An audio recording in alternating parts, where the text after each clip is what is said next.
The Dragon's Revenge, and a Dead Man's Switch.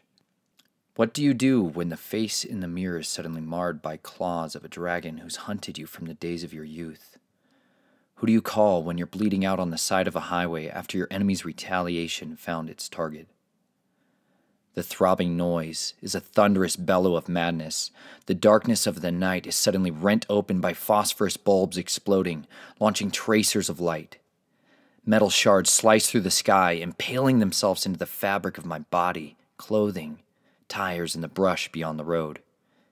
Thousands of pounds of a vehicle's frame suddenly smashes into my body.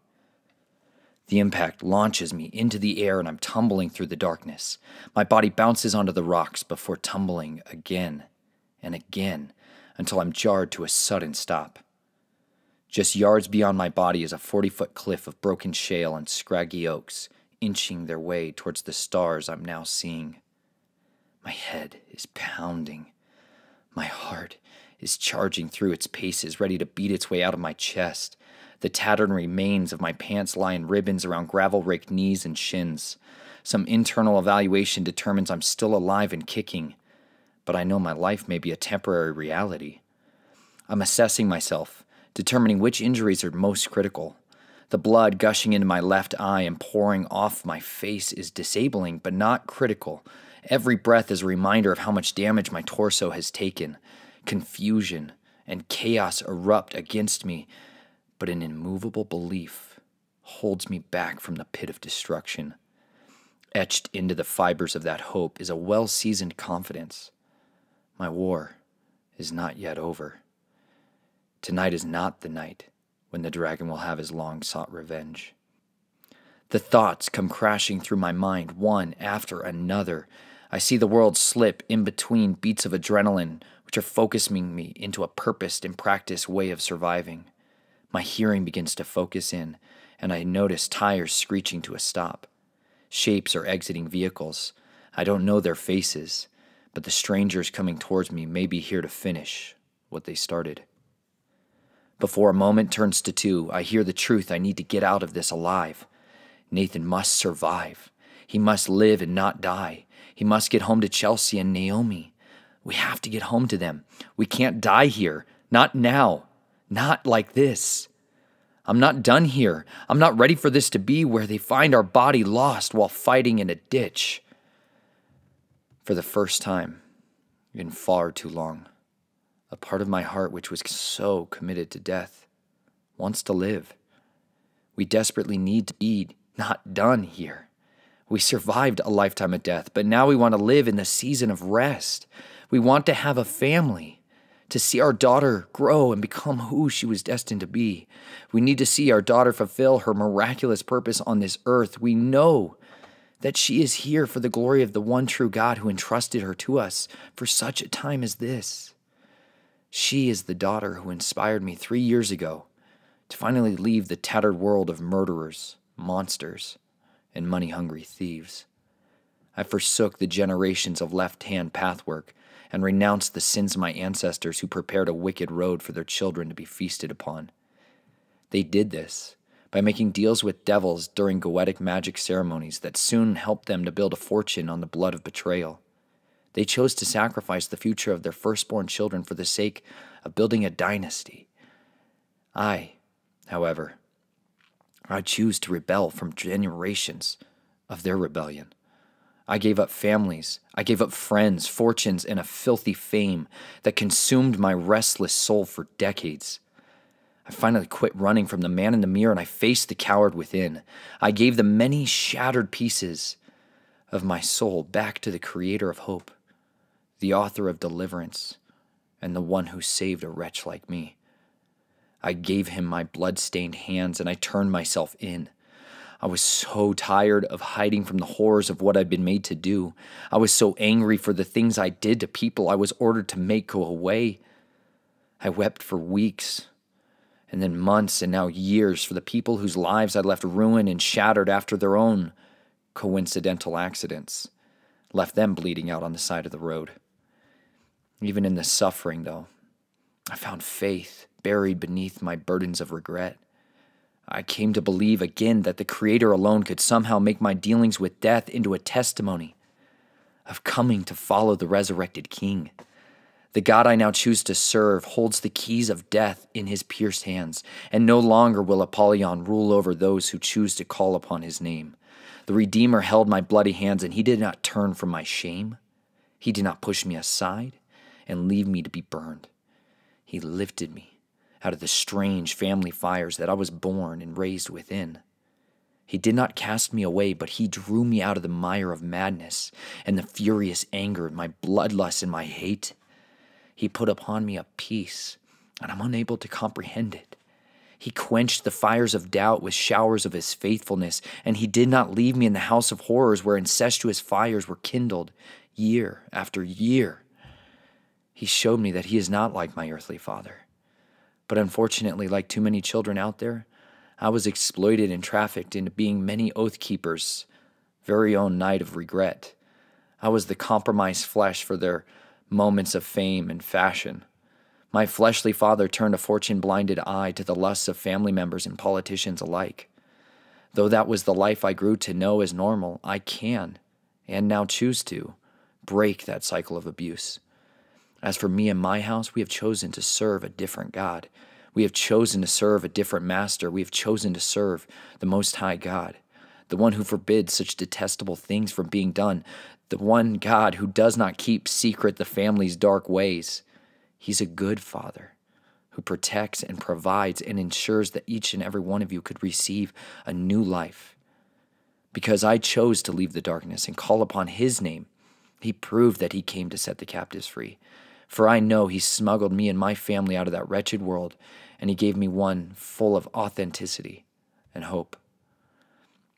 As the years faded into the distance, my wife, daughter, and I left the echoes of that underworld behind, and into the wilderness we wandered. And it was in there we found joy beyond measure and a confidence that will never be shaken. He is faithful to fulfill his word, and I have tested it and found it to be true. He is a shield to those who trust in him, and is a terror to those rebels of their own fallen will.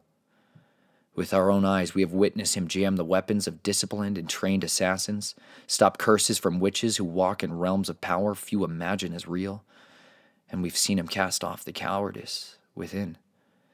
He's fed us food when we had no money. He's kept cars running without gas and given us new families who love with sincerity. He's been faithful to give us home in places from coast to coast.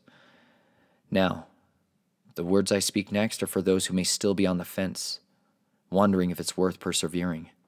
If ever you find yourself broken beyond belief or bleeding from another brotherly betrayal, I pray you remember these words.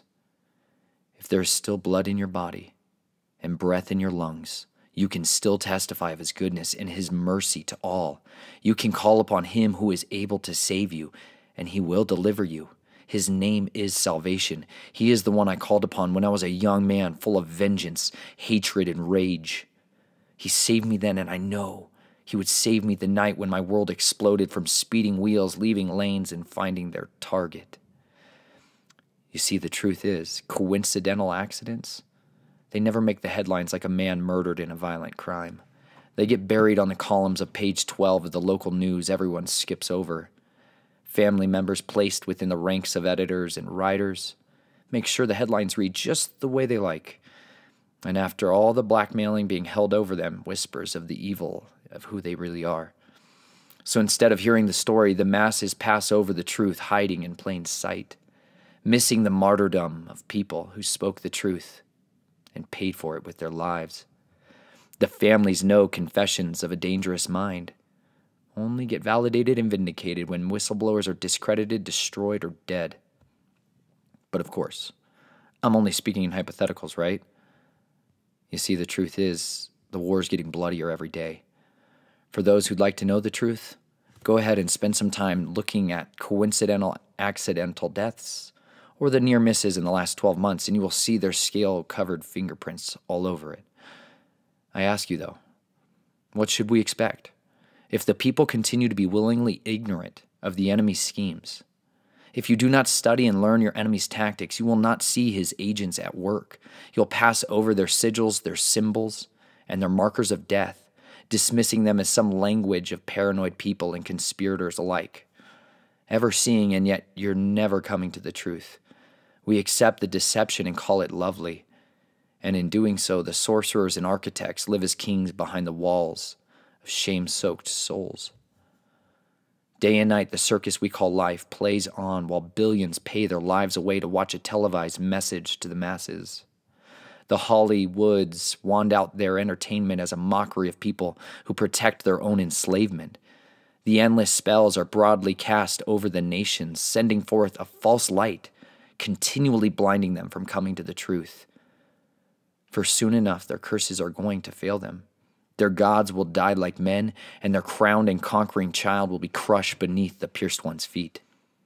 The days of hiding the serpent's spells with eons of secrets are coming to their climactic end. It is time to expose the subtle craft of the dragon. Now, we know the archons of old and their spidery web of weavers will be stopped when we learn and understand their tactics and finally tear down their strongholds of illusion. So let us examine ourselves and understand how we have been so easily overtaken, outflanked, and why we are ready to be overrun. It's because the deadliest of fears have been sprayed upon us all as a weapon of their warfare. This fear has stained our broken bodies and must be called out of its shame-bound hiding place. Now is the time for you to ask yourself the painful questions that we've all been avoiding. When will you fight harder for the truth than you will for the comforts this world falsely provides? Why won't you be the man who wrestles with the monsters he has been and slays the dragon within? When will the women learn their true identity will never come from the sorcerers who curse you with fashion, fame, and feminism?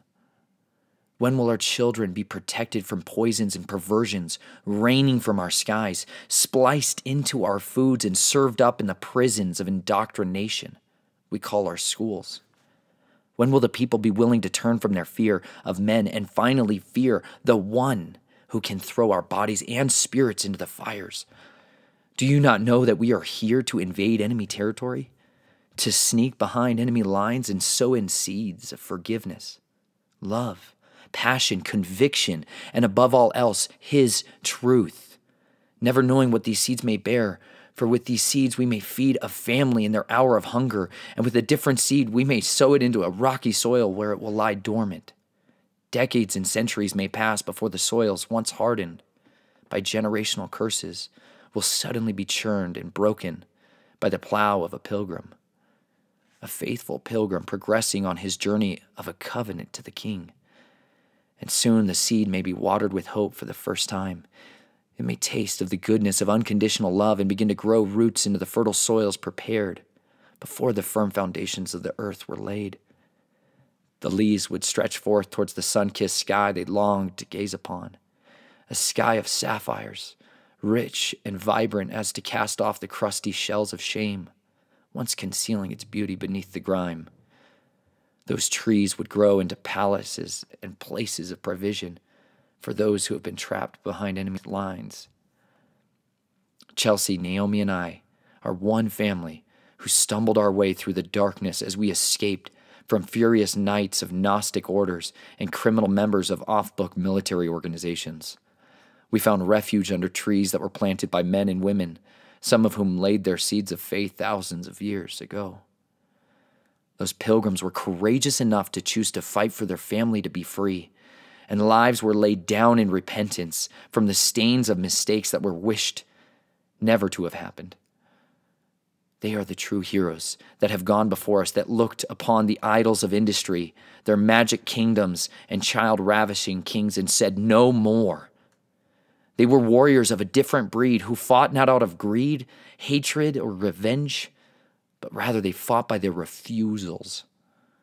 They waged wars of abstinence, setting a precedence of purity, a way of living that was set apart from the streams of seduction swallowing us, one by one.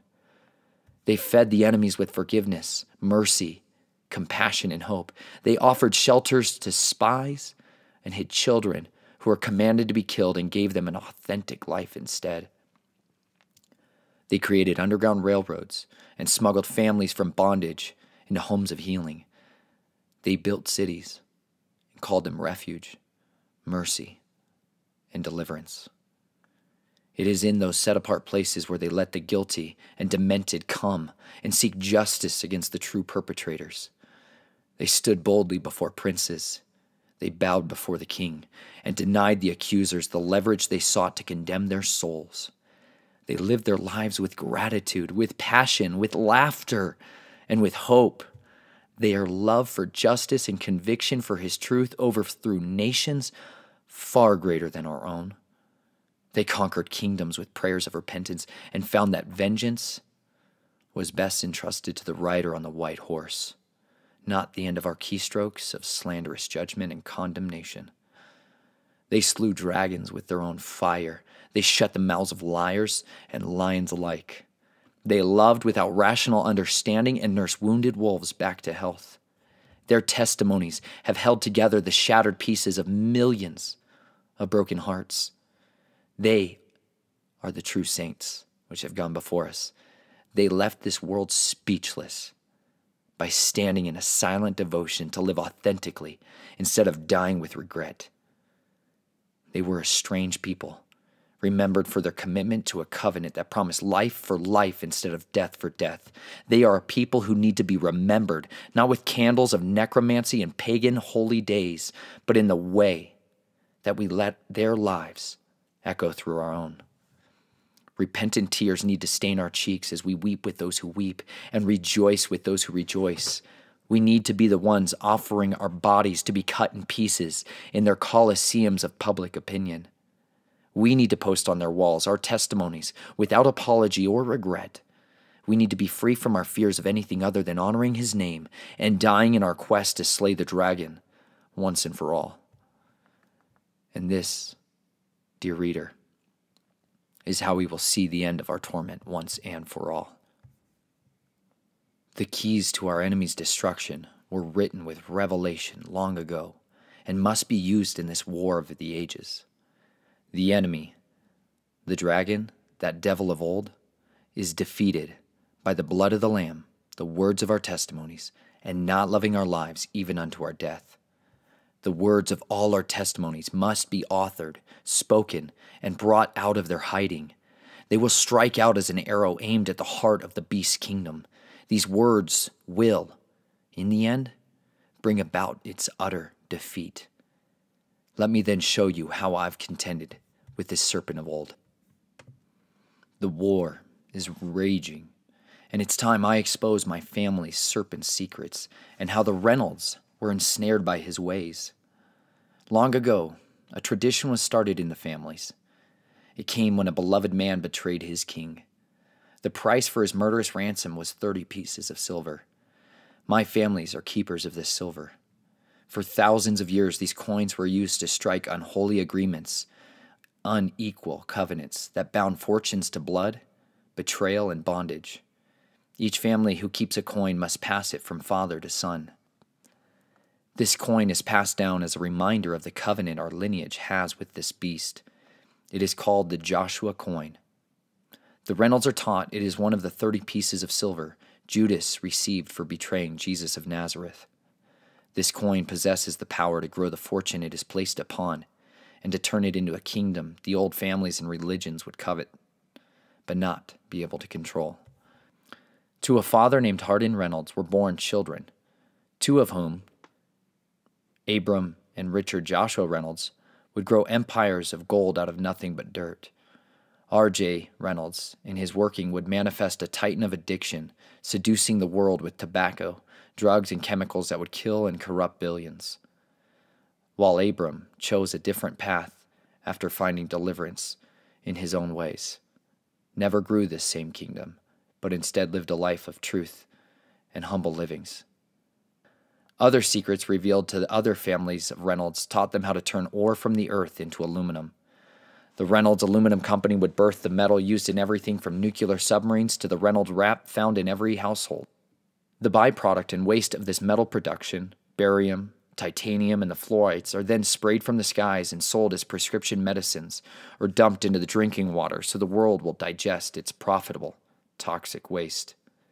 The metals in their DNA or altering bots seep into our bodies, making us more and more like the image of iron mixed with clay. And by doing so, our family willfully sought out to transform the world into the image of the beast. This was done with very precise and calculated will, intent, and multi-generational purpose. The power which builds these illumined bloodlines comes from the practice of demonology, or goetic magic. This sorcery involves the invocations of demons, gods, and other entities to give you what you desire, whether the cost in many situations for this power is legal right to the innocence of your children. The Reynolds, like many other beguiled families, pledged to a fiery serpent, called by many a Muruka. But long, long ago he was called Gadriel. See the works of 1 Enoch 68 and 69. He is one of the fallen sons of God who taught every stroke of death, the shield, the sword, and the coats of armor, and from his hands come forth Reaper, Death, and Hades, which follow him. He is the one who demanded the destruction of their children as a price for the future sight of industries, the power to raise up monopolies and govern the wills of the people. The Reynolds learned of his ways from mounds uncovered in the country which bears his name. Before their rise to monopolistic power, the Reynolds sacrifices were offered by our family. Coincidental deaths were conceived, and in 1862, when 3 siblings were murdered, when a smallpox vaccine killed John, Nancy, and Ernest Reynolds. And thus began a new cycle, which has cost the lives of children for centuries on end. For resources and deeper understanding of this, see the work by Patrick Reynolds titled The Gilded Leaf, which is a deeper dive into the ways of another Reynolds family member who betrayed his family's trust and spoke the secrets. And because of these old curses, coins, and covenants, I have been waging a war with the dragon I once called my familiar, my father and my friend. This dragon met me like my fathers before in the place of his own choosing, where his crest of death marks a desert town. And I was a young man who was deceived by his subtle promises of vengeance, immunity, and a power to slay my enemies. And I ate of the fruit of his tree of evil. I was seduced by the desire to be like a god. The rite of communion where the sacrificial covenant took place was beneath the ceremonial stones of a cursed bridge in the desert of western Arizona, a land which lies on the boundary of Death's cursed valley near the borders of California. The bridge is a famous one, but only those who walk on the left-hand paths and sacrifice right-hand lies. Its name is the London Bridge, and yes, it's actually the bridge you're thinking about. It is an open secret, but one which is so vaguely veiled. The bridge, built in the 1830s, once crossed the River Thames, but in 1967 a billionaire named Robert P. McCulloch purchased the bridge, where the royals crossed in the gilded chariots and where they hung criminals and liars and thieves off of in executions for the public eyes to see. Now these are held just hundreds of yards away.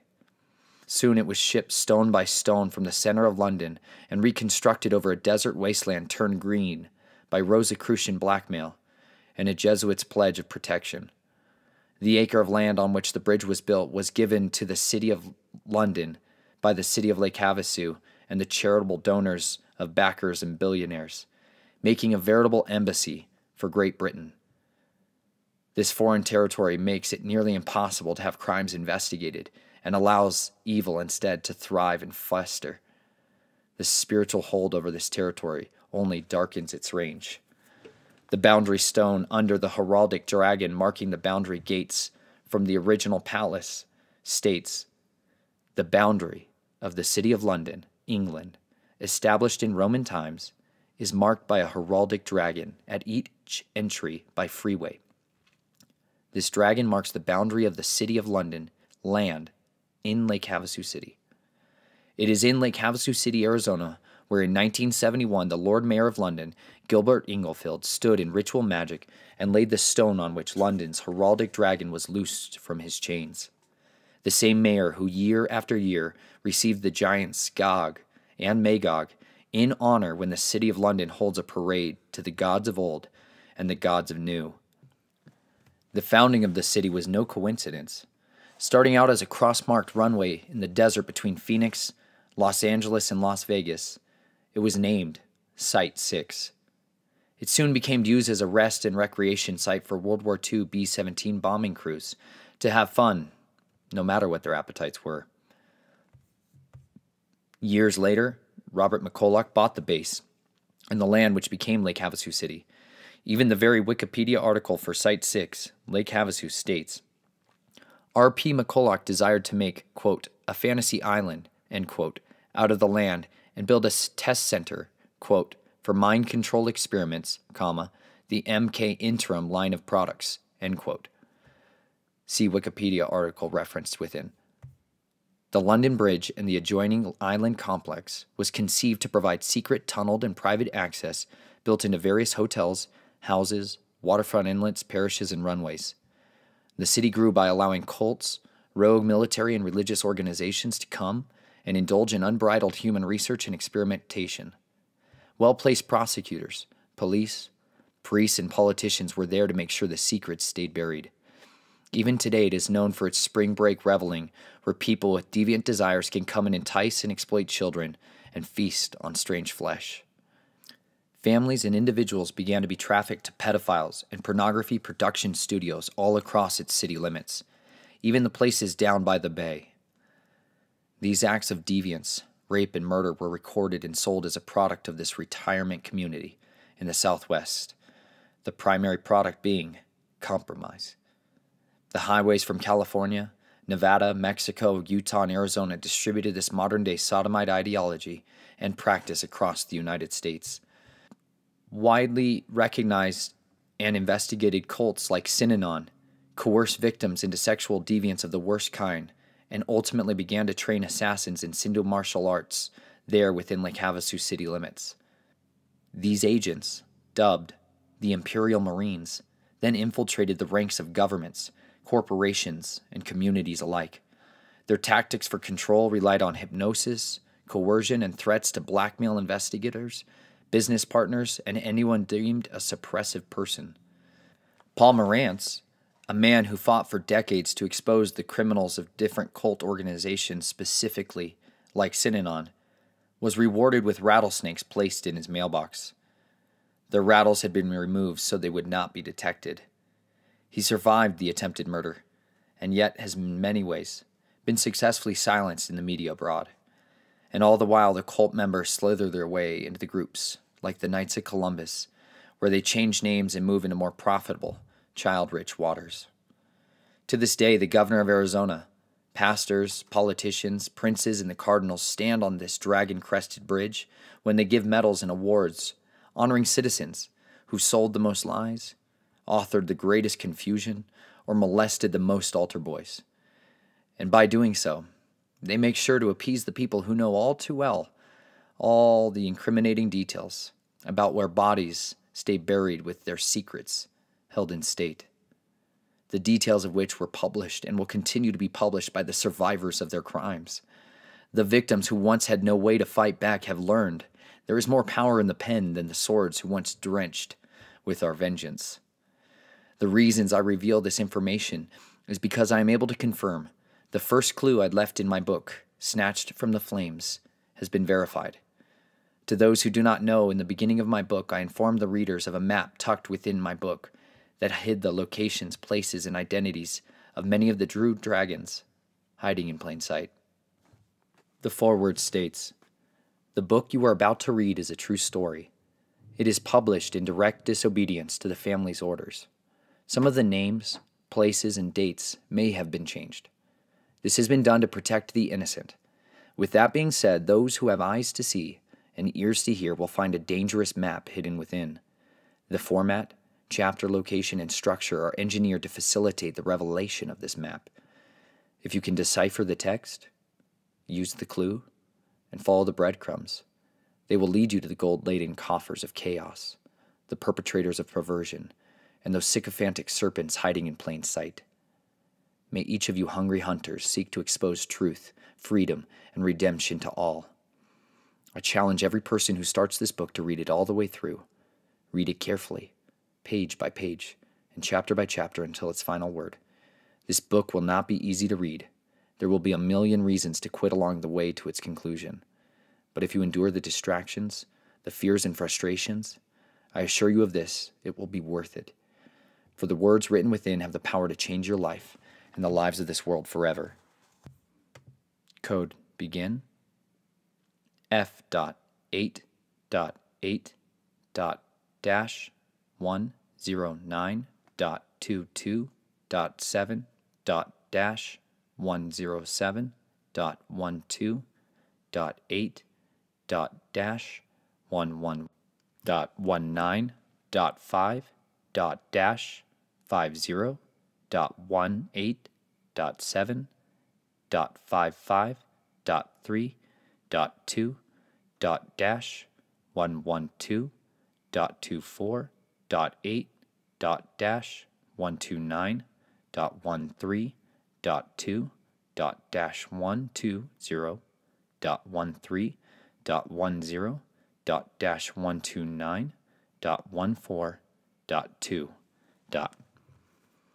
As to who discovered the first clue, you know who you are, and I thank you for your tenacious commitment to connecting the dots of darkness burning in the southwest. Forts of gold may soon be next. As per what I promised, in the final chapters of my book, I will release part 1 of the information documented before the victims' locations could be burned, victim silence, and cornerstones smudged into the mud-flooded history. My family's agreements with those dragons and devils is no longer one of my choosing, and a dead man's switch can finally be thrown. So may you rest in peace, Jarrett Grimmel. Your death was not in vain, and no amount of non-combat related incidents will cover up their crimes. Everything they have done in secret will be brought to the light. See the local ABC article for reference. Perhaps the days of fishing for the souls of mankind are drawing to their end. For behold, I am sending forth many fishers, declares Yahweh, and they shall catch them. And after them I will send for many hunters who will hunt them down in their mountains, their tunnels, their bunkers, caves, and secret retreats. End quote. Jeremiah 16:16 put to words the days we are living in. Those once wounded wolves are needed to hunt down the sycophantic serpents hiding in plain sight. It is time we wage war for the souls of even the monsters masquerading as men, and make sure they too know that they will be held accountable. Sincerely telling them, if they turn from their wickedness, they too can be redeemed. I am not afraid of their familiar tunnels, and now it's time to teach you all how to fight in this underworld. I pray these words remind you the battle that we wage is not and will never fully be with the flesh and blood, but with the cosmic powers, the architects, the orchestrators of evil, the spiritual wickedness which rules above us in astral places and state capitals alike. These are the words of my testimony, and I pray each of you will do likewise. You never know when the morning you wake up will be your last. I surely didn't see death coming to rip out my throat on the night of Pentecost a few weeks ago. They did not kill me in June on the side of the road like they planned to. For my God is a refuge and a fortress, and in him I rest, trusting he will deal justly and vindicate me from those who seek my destruction. All that being said, I'm not ashamed to say their death stroke nearly took me out of this fight. My body was broken and ravaged like the days of my youth. Dozens of my tendons and ligaments were twisted, stretched to breaking. 18 ribs bruised, some far worse than others. My back and stomach muscles were torn open and my intestines herniated in places all across my abdomen. Not to mention the ravaged flesh of my face, from my left eye to my jawline. My wife and young daughter were thankfully not present, but instead were left without an able-bodied father, husband, and provider for months on end. Mercifully, they were not left with a funeral instead. The additional, unbelievable, expensive bills have not crushed us, but they've bled us dry in an all too familiar and sometimes fearful way. And even still, my wife took courage in the Father's truth, while I took to hiding in pain and anger. She continued to remind me not to give up, to not grow weary when I was changing gauze and crying every time I sneezed, but to be thankful for his mercy instead of a bitter at the dragon's revenge. Less than 2 weeks before this, quote, accident, end quote, which left me nearly dead, threats were made and warnings were issued from the dragon's throat and his agents alike. This came in retaliation for what I had spoken at a conference in Canada, where I gave a message titled, "From Fury to Faith, Can a Coward Be Cured?" Link below. in which I exposed criminals who seek to cover their tracks with bodies instead of owning up to their crimes. Chelsea and I made a decision when we started this exposition of secrets. We put our faith wholly in the Most High God. We entrusted ourselves to His hands and still do to this day, no matter the cost. For we do not live lives apart from His will and mercy, and believe the truth is always the right reason to be hated, villainized, and marked for death. So we will continue to fight on, no matter the cost. And I'm asking you, dear reader and dear listener, to join us in our battle, to link arms with us in prayer, purpose, and dedication to the truth. Do not give up when the fire of the enemy burns down your house, devours your marriage, or seeks to consume your children. Stand firm, dear warrior, with your feet planted in the foundations of peace. Do not let this world steal your love for the wounded, your compassion for the corrupt, or your mercy for the monsters who once coerced you or led you astray. Light a candle of hope and keep it ever burning, because the army of the remnant will not be found in the pews of perversion or non-denominational churches of selfish indifference. The true, warring sheep are hiding under the pelts of the wolves they'd once been, ever eager to snatch another family tree from the fires of inescapable justice. But you be careful, lest you fall into the snare of believing blood, hate, and death will be the answer to their detestable, disgusting ways. And to my brothers, to my sisters, who are still lost in their fires, let these words be remembered. Let them kindle in your heart a restless courage to face down the monsters within as much as the monsters without. No matter where you are today, I hope you think often of Joshua and Caleb, who stood stronger in their old age than ever they were as young men. The war may be long, but His strength is unending, and we will never, ever fail, because He has never failed. You must call upon His name while there is time, for the trumpets may soon blow, and the walls of Jericho that you've hidden within will fall down. So you flee now, like Rahab, the righteous underground trafficker. Make sure to discern how to bring those caches of evidence with you, dispersing them to the places of exposition marked long ago, sewing them out, making duplicates and copies, and sharing them without, where you can kindle the beacons of revelation, for it's time the world sees what our seed has been doing in the darkness. There has always been agents of redemption raised alongside archons of death. Do not give in, beloved reader, to the doubts or sorrows, but take hope in the promises of our King. He does not grow weary, and He will not fail us in our hour of need. I am alive, and my heart is still beating, because great is His faithfulness. And the prayers of people who stood in my defense, those mighty intercessors who pray and provide for us protection from things so few can fathom as real. It is these truths which have brought me back to life. So to each of you who fed us, who sheltered us, who gave us places to hide from the madness all around, we thank you.